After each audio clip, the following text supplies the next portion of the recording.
Bismillahirrahmanirrahim. Tawassulun tabarakan bi qiraati kitab Sabil Itikar wal Itibar bima yamur bil insan wa yanqadi lahu minal a'mar lil Habib Abdullah bin Alawi bin Muhammad Al-Haddad wa nafa'ana bi ulumihim wa asrarihim fi darin amin. Al-Fatihah. Amin. Rabbi israh li sadri wa yassir li amri wahlul 'uqdatam min lisani yafqahu qawli. Bismillahirrahmanirrahim. Radhiyallahu anhu wa ankum. Wa huwa, jadi umur yang telah disebutkan kemarin itu, waktul waqari, itu merupakan waktu yang tepat untuk waqor, tenang. Itu udah waktunya, udah masa-masa tenang itu, masa-masa tenang, masa-masa akhir usia itu udah disebut dengan al-waqar, masa tenang. Wal khusu', dan sudah khusu' lagi. Jadinya semuanya udah fokus kepada ibadah, tenang hidup, ibadahnya khusu', yang sudah saatnya menjauhkan daripada hiburan dan senda gurau sama sekali. Kondisi usia yang sudah mepet mau menjelang expired itu gitu. Udah nggak ada lagi tuh waktu-waktu senggang, hura-hura, foya-foya, pergi ke tempat-tempat yang sifatnya justru menjauhkan diri kepada Allah. Nah itu udah dihindari tuh. Udah sifatnya itu udah dibuat hidup ini tenang, terus juga ibadahnya khusyuk, dan sudah mulai menjauhi tempat-tempat yang sifatnya itu menjauhkan diri daripada Allah Subhanahu wa taala. Karena apa? Ini waktunya udah waktu akhir itu, udah menjelang senja. Main jangan jauh-jauh, nanti nyasar, salah tempat. Karena itulah, kana alladzi yamilu minal masyayikh, orang yang sudah tua renta yang cenderung melakukan perbuatan yang berlawanan dengan taat kepada Allah, wa sayyid thariqah, dan jalan hidupnya juga udah jelek, dan juga mustangkiro siroh, dan perjalanan hidupnya penuh dengan kemungkaran. Nah menjelang usia-usia itu tuh, orang yang bertolak belakang dari yang telah disebutkan tadi, bertolak belakang aja, udah pasti perjalanannya udah jelek, kondisi hidupnya jelek, dan hidupnya penuh dengan kemungkaran. Di dalam sebuah hadis dikatakan yang sahih bahwa salah satu, ada 3 golongan yang tidak akan diajak bicara, diacuhkan oleh Allah Subhanahu wa taala yaumal qiyamah, pada hari kiamat, dan bahkan Allah tidak melihat sedikit pun kepada mereka, dan mereka tidak akan disucikan sama sekali, bahkan walahum adzabun alim, bahkan mereka berhak mendapatkan siksa yang pedih. Bagi siapa nih? Fa'adda minhum, di antara mereka itu adalah asy-syaikhu az-zani, orang yang sudah tua renta berzina. Kalau kita melihat infotainment, banyak itu orang tua begitu, malah dengan bangga gitu. Dengan bangganya dipertontonkan dan dipublikasikan gitu. Fasorot, maka perbuatan berzina itu fahisyah al-qabihah, menjadi perbuatan yang keji dan lagi tercela, min kulli ahadin, dari setiap orang siapapun. Akbah minhu, dan lebih keji daripada itu, wa absyaliman wa abhasya, dan lebih tercela, lima huwa alaihi min kibarisin, apabila dilakukan oleh orang yang sudah tua. Nah, jadi orang yang tidak tua sekalipun perbuatan itu termasuk tercela dan keji, dan lebih tercela dan lebih keji lagi apabila dilakukan orang yang sudah tua. Dan semestinya kaunuhu, keadaan orang tua itu, fi mazannitil khauf, yaitu berpotensi untuk menumbuhkan rasa takut yang ada malah gitu. Sebenarnya harus ada perasaan takut minallahi ta'ala, daripada Allah Subhanahu wa ta'ala, wal khasyah, dan juga ada perasaan khawatir, wahalil wagor, dan juga seharusnya dia berkeadaan tenang, wal haya minallahi ta'ala, dan malu terhadap Allah Subhanahu wa ta'ala seharusnya. Dan di usia ini yaglibu zuhur syaib, mulai yazhur, mulai tampak tuh asyaib, uban, yang ummu, yang merata. Nah ubannya nggak 1 2 lagi, nggak pinggir, depan, atas, ini mulai merata nih uban nih. Ubannya mulai ya ummu, mulai merata. Wahwa nurul muslim, ingat, uban itu adalah cahayanya seorang muslim. Itu. Jadi bersyukur apabila sudah ada uban, itu merupakan cahaya bagi seorang muslim. Wah, cahaya nih. Langsung ke salon. Wah, dibanyakin tuh, ditambah ubannya biar bercahaya. Nah, di sini katakan harus yang sifatnya itu asli. Nah, cahaya uban itu adalah merupakan cahaya muslim. Siapa saja yang sudah mulai memutih rambutnya, artinya ubanan, Di dalam Islam, kanat lahu nuron, maka itu adalah cahaya pada dirinya. Ya. Jadi uban itu adalah cahaya. Jangan malah dipadamkan cahayanya, jangan malah dicabut-cabutin, gitu. Jangan. Waqat, dan sungguh balagona, telah sampai kepada kami sebuah berita, anna, bahwasanya awalaman syaba, makhluk atau orang yang pertama kali punya uban, yaitu Ibrahim Khalilu alaihissalam, yaitu Nabi Ibrahim tuh yang paling pertama tuh punya uban. Kalau ada yang tanya, siapa makhluk yang syiddatul tawadu, yang paling tawadu sifatnya di seluruh makhluk? Nabi Musa. Itu harus diingat itu. Nggak bakal tahu kecuali yang ngaji, kecuali yang bengong. Saking tawadunya, sudah sedemikian paparan yang diberikan oleh Allah tentang keistimewaan umat Nabi Muhammad, sampai Nabi Musa yang level derajatnya seorang nabi pengen dijadikan umatnya Nabi Muhammad. Nah, itu saking tawadunya.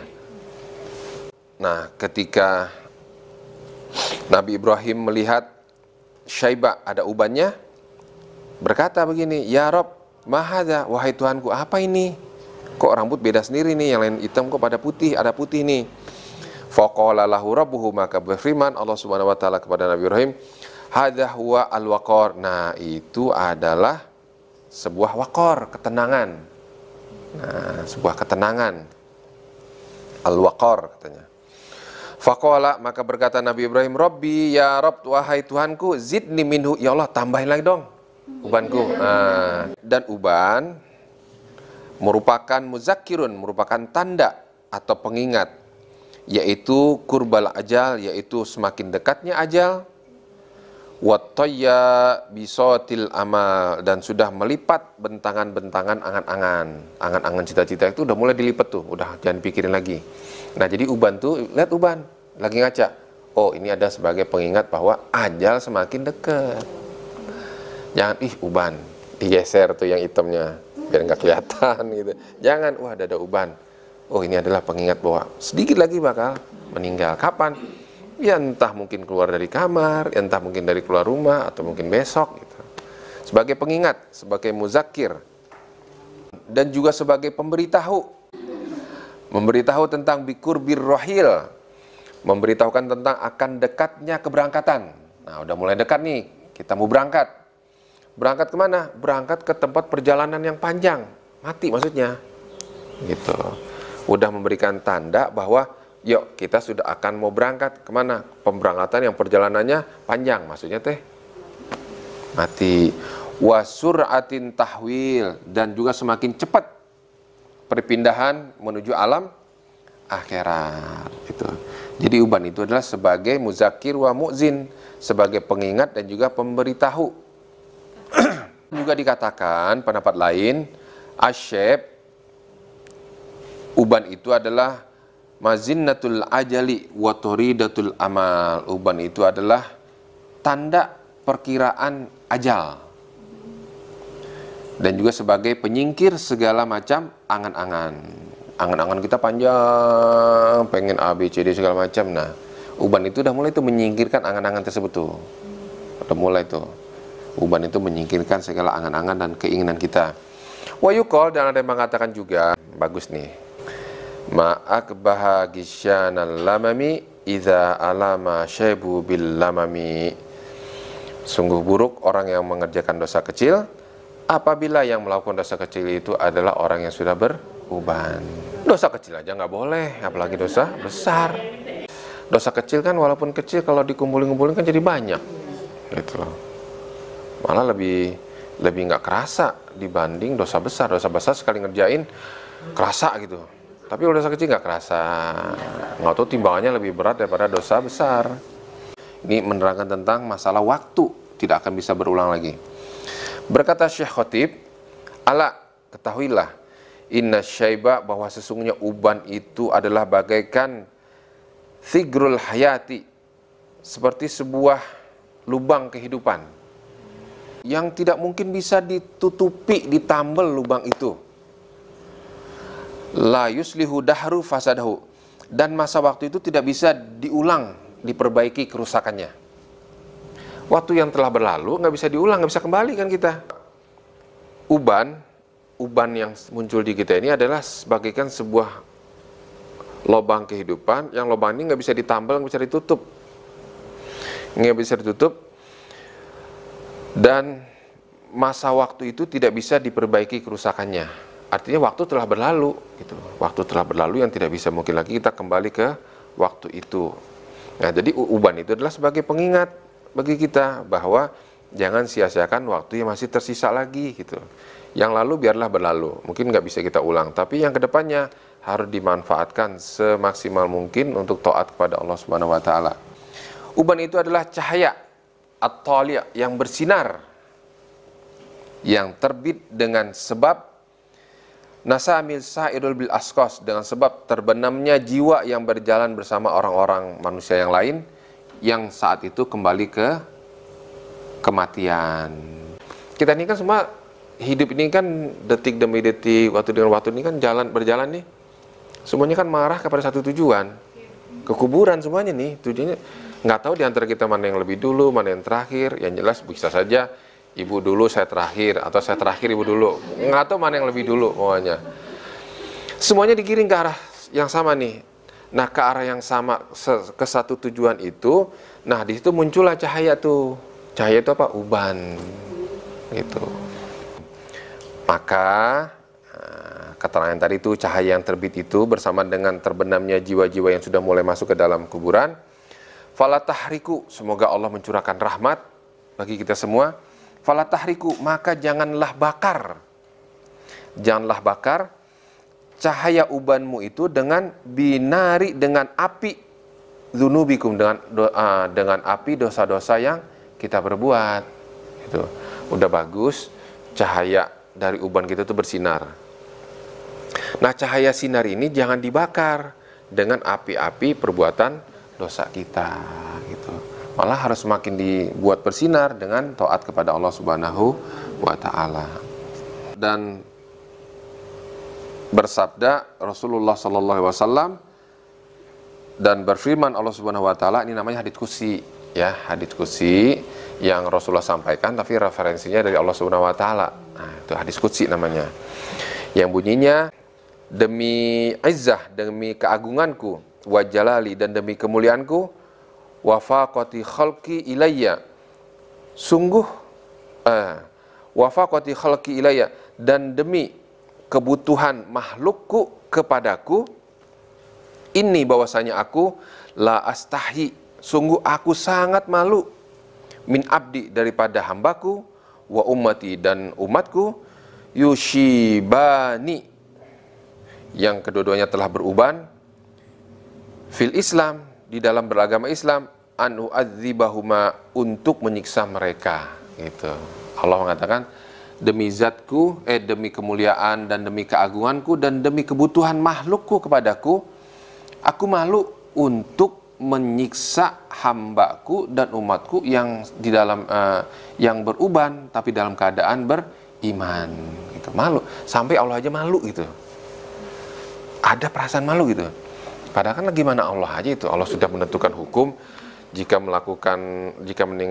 meninggalkan dapat hukuman, jika melakukan dapat pahala. Allah sudah buat aturan-aturannya, kalau Allah menyiksa, ya nyiksa aja. Tapi untuk menyiksa itu Allah ada perasaan malu. Kenapa? Nggak, ya apa gimana ya? Nggak tegaan menyiksa orang yang sudah beruban, gitu. Lagi mana sih ada orang yang sudah beruban, jangankan Allah, orang yang sudah beruban kita saja, kalau ada orang yang sudah tua, dia melakukan kekhilafan, kesalahan, sudah ubanan, kita juga negornya, atau jangankan negor, untuk menghukumnya aja perasaan tuh kayak nggak adab dan nggak sopan dah, gitu ya. Nah, ini Allah mengatakan sampai bersumpah, demi keagunganku dan demi kemuliaanku dan demi kebutuhan makhluk kepadaku, aku malu untuk menyiksa umat dan hambaku yang sudah beruban. Pokoknya hidup uban. Nah, tetapi Rasulullah malah nangis. Rasulullah malah nangis dengan kondisi begini. Summa bakia, kemudian Rasulullah menangis mendengar itu. Ma yubkika ya Rasulullah, apa yang membuat engkau menangis wahai Rasulullah? Qala, dijawab oleh Rasulullah, abki mimman yastahillahu minhu wa huwa la yastahi minallahi ta'ala. Aku menangis. Ya malu kali ya punya umat gitu ya. Aku menangis orang yang Allah malu untuk menyiksanya. Aku menangis karena Allah malu menyiksa orang itu. Sementara orang itu nggak malu berbuat maksiat kepada Allah gitu. Sampai ya Allah ini kan umat saya malu umat saya gitu. Kenapa? Allah aja malu terhadap dia, tapi dia nggak malu berbuat maksiat kepada Allah. Nah mendengar itu Rasulullah nangis gitu. Yaitu harus menghormati orang yang lebih banyak ubannya. Jadi kita harus saling menghormati, terutama orang yang lebih banyak ubannya gitu. Kenapa? Karena cahayanya lebih bersinar dibanding yang lain gitu. Dan bersabda Rasulullah Sallallahu Alaihi Wasallam, Rasulullah Sallallahu Alaihi Wasallam bersabda, termasuk ijlalillahi ta'ala, termasuk memuliakan Allah itu diantaranya adalah satu, memuliakan dzi syaibatil muslim, memuliakan orang Islam yang beruban. Nah, jadi memuliakan orang yang beruban itu termasuk memuliakan Allah. Itu yang pertama. Yang kedua, termasuk memuliakan Allah juga adalah termasuk memuliakan hamilul Quran, gharil ghali fihi walal jafi, yaitu memuliakan orang yang hafal Quran, yang tidak berlebihan melampaui ketentuan syariat pada sikap dan dirinya. Jadi maksudnya orang yang tawadu, hafal Quran. Jadi menghargai dan menghormati orang hafal Quran itu sama memuliakan Allah Subhanahu wa ta'ala. Ada syukur tuh kalau misalnya punya anak-anak keturunan yang hafal Quran, karena dia nanti yang memberikan syafaat kepada orang tua dan orang-orang sekitarnya dia gitu. Hafal Quran, nggak usah bingung, pokoknya orang hafal Quran itu di hidupnya akan terjamin ya. Saya masih ingat dulu ada cerita di Jawa itu katanya, nggak tahu sampai sekarang masih ada apa enggak itu. Kalau ada orang hafal Quran lewat, lagi panas gini nih, itu dipayungin gitu. Karena menganggap bahwa ini adalah Quran yang lagi jalan gitu. Nggak boleh dia kepanasan, dijagain gitu. Terus kalau lagi jalan, naik tangga atau lagi duduk, nggak boleh tuh yang hafal Quran duduk di bawah, duduk di atas. Karena dianggap ya sampai kita sama dengan Al-Quran, disuruh naik ke atas gitu. Di Jawa katanya dulu, nggak tahu sekarang masih apa enggak gitu. Sampai sedemikiannya menghargai orang-orang yang hafal Quran. Jadi kalau kita ingin dihormati, ya mau nggak mau kita hormati orang tua. Kalau kita ingin menyayangi, ya kita harus menyayangi juga orang yang lebih tua gitu. Karena nanti kita akan sampai kepada umur itu gitu.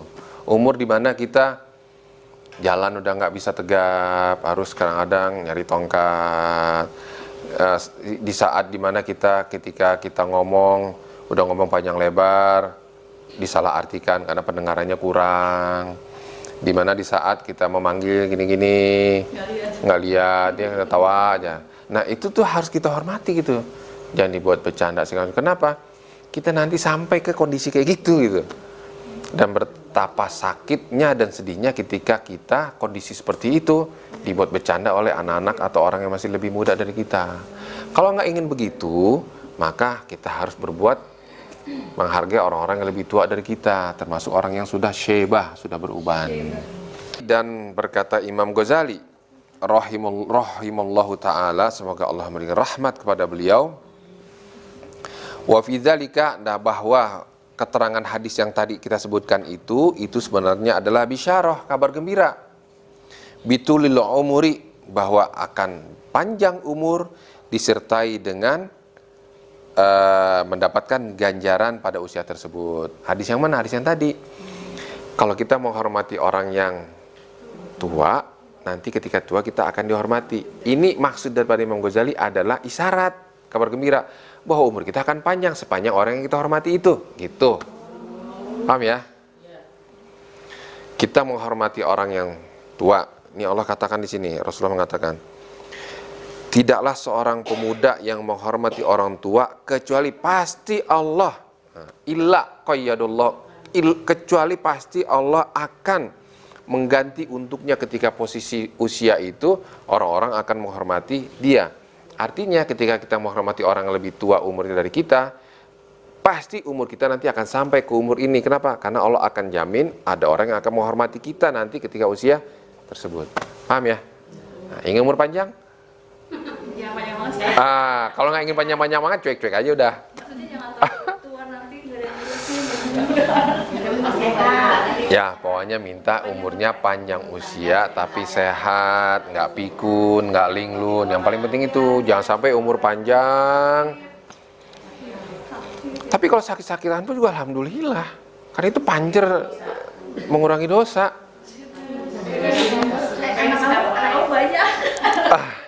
Ya, pokoknya ala kulihal, apapun yang terjadi, pokoknya semuanya itu adalah yang terbaik yang harus disyukuri. Itu jangan, ya Allah, jangan panjang-panjang amat umur ya Allah. Aduh, udah capek, udah segala macam ini. Aduh, kondisi lagi corona gini nggak bisa apa-ngapain ya Allah. Udah secukupnya aja umur lah gitu. Nah, nanti doanya ada. Kalau salah doanya udah dibaca deh. Jangan sampai engkau cepatkan umurku hanya semata-mata supaya mempercepat siksaan untukku. Jangan engkau panjangkan umurku, panjang itu hanya untuk aku menikmati fitnah-fitnah pada zaman akhir ini gitu kan, doanya udah ada. Itu dibaca. Wa yustahabu, dan disunahkan, boleh nih, taghyirus syaib, merubah warna uban, wa khidabuhu imma bisofra wa imma al-humra, boleh diwarnai dengan warna kuning dan warna merah. Kalau merah kayak apa ya? Merahnya merah hina kayaknya tuh. Henna itu. Bukan merah ini ya. Merah kayak gini nih, bukan. Kayak anak pang itu lagi nanti. Anak buahnya Abah nanti. Warna merah gitu. Atau warna kuningnya kuning ngejreng gitu. Jangan. Kalau gitu dah, sebelah merah sebelah kuning gitu. Nah, itu dia. Pokoknya nih mirip-mirip ke warna henna. Nah, yang paling bagus itu pakai henna. Nggak tahu salon punya produk henna nggak tuh? Harusnya teknologi udah bagus, harusnya berkembang teknologi ada warna henna. Artinya tetap menyerap air masuk ke dalam pori-pori. Jangan sampai nanti ingin diwarnain, warnain, kata Ustadz boleh nih, warnain. Pergi ke salon, akhirnya jet yang dipakai nggak nyerap ke dalam pori-pori air, ujungnya kan nggak boleh nanti. Kalaupun bagus, tapi kalau pakai henna katanya juga termasuk obat gitu. Pakai henna obat, bahkan sebagian orang tuh telapak kakinya kalau ngeliat tuh sampai mata kaki ada yang di henna merah gitu. Bukan India, nggak, di Yaman pun pakai merah gitu. Ini kadang ininya jenggotnya pakai merah semua. Terus rambutnya dimerahin pakai henna itu bagian dari obat. Tibun Nabawi. Boleh gitu. Ya, bolehlah nanti dicoba. Aduh. Tangan ini merah, semua merah gitu.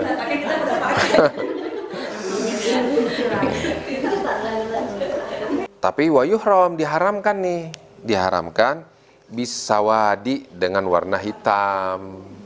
Illa, kecuali lil mujahid, bagi orang yang memang mau berperang di jalan Allah.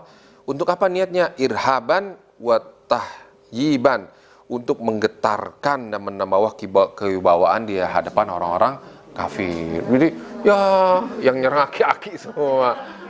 Serang lagi itulah kata orang kafir itu. Ketika melihat pasukan muslim, tenang aja, kenapa? Aki-aki semua, ubanan semua.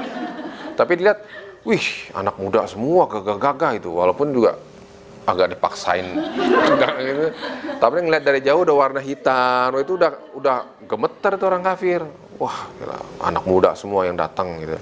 Jadi harus ditutup itu, boleh warna hitam kalau mau perang. Ya, perang di mana? Perang fisabilillah, bukan berperang menghadapi nanti ada calon yang baru, biar kelihatan gagah nih. Perang kehidupan itu jangan, biar kelihatan gagah, biar getar itu calon mertua ngelihat udah nggak ubanan lagi. Itu perang fisabilillah.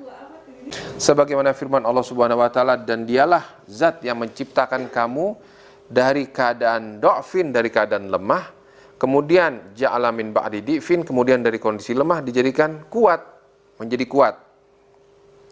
Tsumma ja'ala min ba'di kuatin, kemudian setelah dijadikan kuat, do'fan, dijadikan lemah lagi. Wa syaibatan, dan beruban. Yahluku may yasha, dan Allah menciptakan sesuai dengan kehendaknya.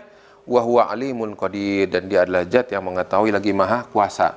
Allah menciptakan nih dari mulai lemah, bayi nih, lemah sampai dewasa, kuat kan? Kuat, dewasa, terus dibuat lemah lagi sampai beruban. Nah, itu Allah ciptakan. Wa minhu yuraddu ila ardalil umri alladhi qala fihi azza min qail.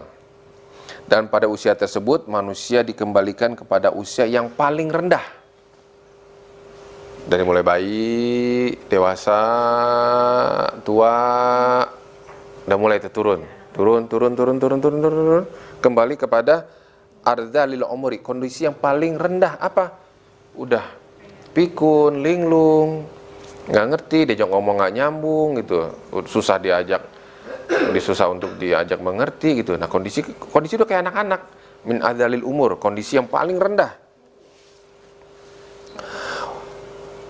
Sebagaimana firman Allah Subhanahu wa taala, wa minkum may yuraddu ila adzaril umri likai la ya'lam min ba'di ilmin syai'a. Dan ada pula di antara kamu, wa minkum, di antara kalian, man yuraddu ila adzalil umur, yang dipanjangkan umurnya sampai pikun. Dan di antara kita nih ada yang Allah panjangkan umur kita, panjang umur sampai apa? Sampai pikun. Sampai likaila, sampai dia tidak mengetahui lagi sesuatu apapun yang dia ketahui sebelumnya. Ditanya nama nggak tahu, ini cucunya dia nggak tahu, ini ternyata anaknya, ternyata dia tidur, kok tidur, siapa yang tidur nih? Itu mah nenek. Oh, nenek ini, dia baru tahu itu neneknya. Pada salim, pada tiap pergi sekolah, ini kenapa anak-anak pada salaman sama saya? Emang siapa sih ini? Itu cucu. Oh, cucu gitu. Terus, ini orang baik banget, tiap hari bikinin kopi, bikinin teh. Emang siapa? Ini anak gitu. Sampai kondisi kayak gitu. Jadi dibuat kondisinya, dia nggak mengetahui apa yang dulu dia ketahui, sekarang dia nggak tahu. Allah buat seperti itu. Gitu. Yang dimaksud itu adalah kacau pikirannya, maksudnya linglung dan pikun. Wa minhu, dan itulah diantara sebab ista'adha alaihi salam, Rasulullah SAW memohon perlindungan. Faqala fi du'ai, dan berkata di dalam doanya, nah ini doanya, a'udzubika min an arudda ila ardalil umri. Allahumma inni a'udzubika min an arudda ila ardalil umri. Itu doanya. A'udzubika, ya Allah, aku berlindung kepadamu, min, daripada kondisi an urodda, dikembalikan diriku kepada kondisi yang paling rendah, pikun maksudnya. Nah, itu dibaca doa ini. A'udzubika min an urodda ila ardhalil umuri. Ulang ya. Memang agak susah nih. Min an urodda. A'udzubika min an urodda ila ardhalil umuri. Ya, maklumlah. A'udzubika min an urodda urodda ila ardhalil umuri. Ya. Ya Allah, a'udzubika, ya Allah, aku memohon kepada Engkau, min, dari an urodda, kondisi dikembalikannya diriku, ila ardhalil umuri, kepada umur yang kepada umur atau usia yang paling rendah. Maksudnya pikun dan linglung, kekanak-kanakan gitu. Itu memohon kepada Allah tuh. Gak apa-apa tua, umur panjang, gagah gitu, tapi masih bisa ngomong, gigi juga masih jalan gitu. Giginya masih kuat gitu, masih jalan, itu penglihatan masih tajam. Karena apa ya? Tapi yang jelas ini harus dibarengi dengan taat kepada Allah gitu. Kalau nggak taat kepada Allah, ini nggak mungkin akan diijabah. Tentunya harus rajin tadarus, baca Quran supaya nggak pikun, baca sholawat. Wasta'adha, dan juga beliau ista'adha, memohon perlindungan, min su'il kibari, dari keburukan kibar. keburukan daripada usia tua renta. Dari keburukan usia renta. Wa fi ghairi hadis, yang tidak hanya di dalam satu hadis, banyak hadisnya tentang ini. Wa yuqal, dan disebutkan juga fi Zabur, di dalam kitab Zabur, siapapun yang telah mencapai usia 70 tahun, dia akan mengeluh sesuatu dengan tanpa ada alasan penyakit atau sesuatu yang dialaminya. Ya mungkin halu kali ya. Halu dia. Dibilang ngefly juga enggak gitu. Wih, Aki mabok enggak ya. Mabok cireng. Waruya, dan diriwayatkan an Hudzaifah bin Yaman, dari Sayyidina Hudzaifah bin Al-Yaman radhiyallahu anhu qala, telah berkata, qalu, para sahabat berkata, ya Rasulullah, ma'amaru ummatika, ya Rasulullah, berapa rata-rata umur umatmu? Ditanya oleh sahabat. Qala, dijawab oleh Rasulullah, masari'uhum ma baina sitin ila sab'in. Saat-saat kematian mereka adalah antara umur 60 dan 70. 60 dan 70. Itu rata-rata umur umatku itu 60 sampai 70.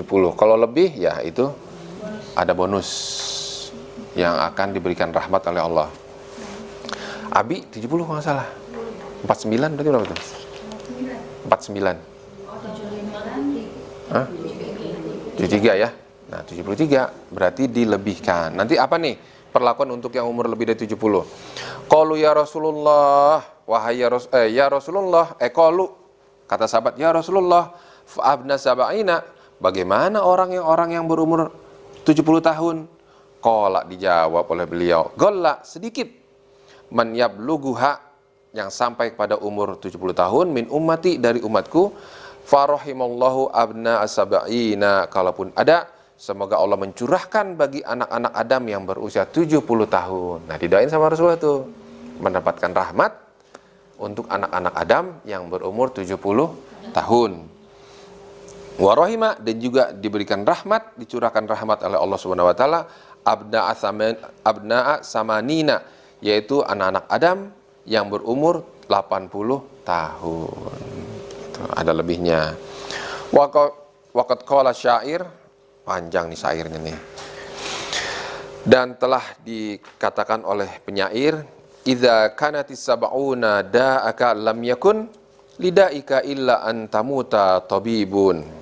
Nih, apabila idza kanatis sab'una, apabila telah berumur sab'una 70 tahun,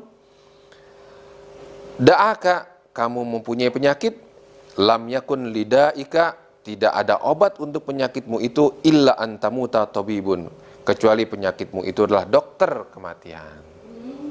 Tulis, bikin, pajang di rumah.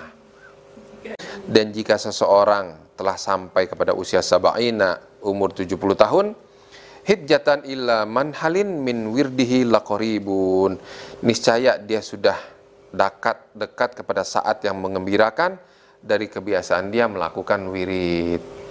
Nah, jadi dibiasakan dari sekarang tuh ibu-ibu tuh harus, kita semua harus punya wiridan. Wiridan itu yang jadi pegangan kita gitu, sesibuk apapun itu nggak boleh lepas.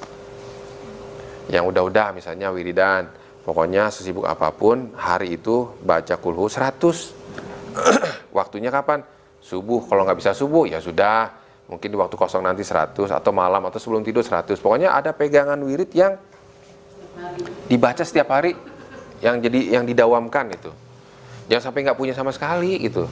Kalau nggak punya sama sekali, nanti celengak-celinguk gitu di alam kubur, nggak ada yang nemenin, nggak ada yang bantu. Nah, kalau memang punya temen yang jadi pegangan setiap hari jadi wiridan, itu jadi pendamping, penuntun gitu tuh. Saya mah wiridnya nggak usah ribet-ribet lah, Quran aja lah.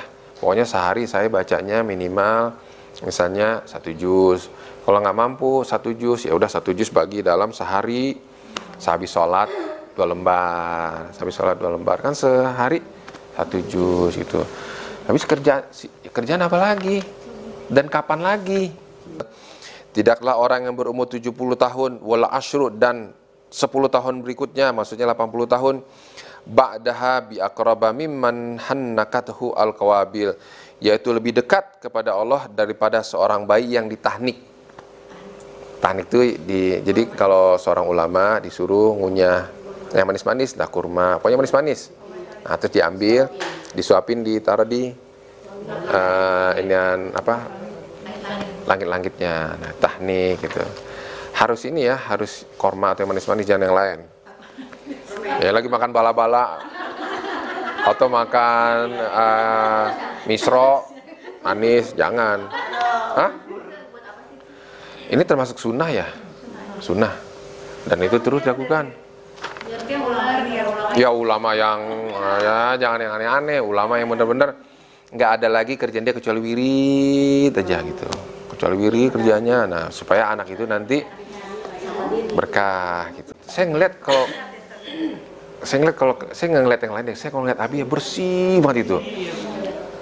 Kemana-mana di tas anak-anak tuh pasti harus ada sikat gigi, odol. Apapun setiap aktivitas, makan atau segala macam pasti gosok gigi. Setiap makan tuh, setiap makan gosok gigi, mau tidur pokoknya bersih terus gitu.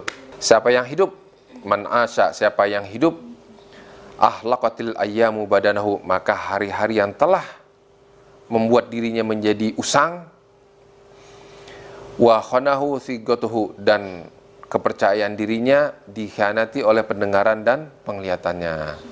Penglihatan pendengaran mengkhianati dirinya, bahwa dirinya itu udah nggak gagah dan tidak secantik dan tidak secakap ketika dulu, dikhianati oleh pandangan maupun pendengarannya.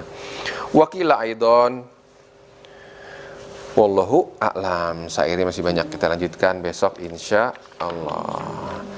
Ya, mudah-mudahan ada manfaatnya bagi kita semua, dan kita semua semakin banyak berbenah diri, istiqomah, karena umur itu udah nggak panjang dan kehidupan dunia ini hanya sebentar.